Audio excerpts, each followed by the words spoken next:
It was supposed to be a joyful visit. She had come all the way from her quiet hometown, her threadbare wrapper neatly tied, a plastic bowl of roasted groundnuts in hand, something her son used to love as a child. She was eager, hopeful. It had been years since she saw him. Now that he was wealthy, living in the city, she hoped they could reconnect. Maybe even live together again. But he had changed. Her son had a new life now. A polished accent. A car with black-tinted windows.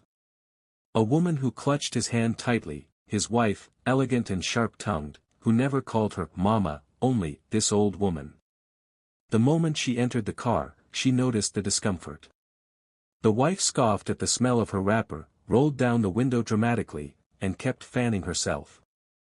Her son stayed silent, tapping his fingers on the steering wheel. "Mama, must you follow us around like this?" the wife muttered. "There's no space for you in our life right now. We told you already." "I just came to see you, my son," she said softly, her cracked voice filled with restraint. "Even if it's for a moment."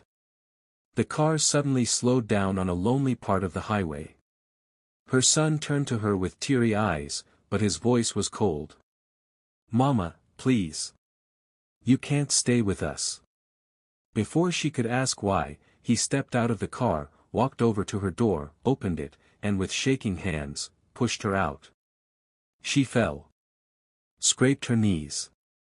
Her head hit the dusty gravel.